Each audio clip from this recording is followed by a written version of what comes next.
At nagbabalik ho ang Abante sa tanghali. Balik sa mga balita, VP Sara idinawit si dating House Speaker Romualdez na tumatanggap din ng payola sa illegal gambling. Umabante sa balita si Abante reporter Dexter Ganibe.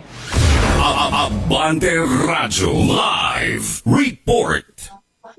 Raya, hindi lang kickback sa flood control scandal ang tinanggap ni dating House Speaker Martin Romualdez. Yan ay ayon kay Vice President Sara Duterte. Sa press con ng VP dito sa Senado matapos ang budget hearing, sinabi niyang maging sa illegal gambling ay tumatanggap umano ng payola si Romualdez. Sabi ng VP, alam niya ang lahat ng galawan ng dating Speaker dahil umano sa timbre rin ng mga tauhan mismo ni Romualdez. Hindi lang sa flood control, ma'am, pati sa sa illegal gambling. Tumatanggap sila. So, si Martin Romualdez.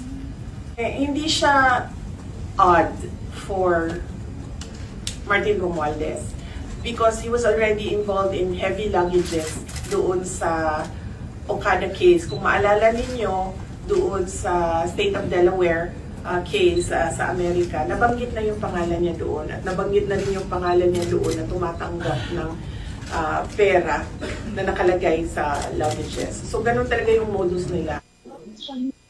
Yan ang bahagi ng pahayag ni Vice President Sara Duterte. Nilinaw din niya na hindi lang hanggang kay Romualdez kundi umaabot niya hanggang sa Malacanang. Ako si Dexter Ganibe, Abante.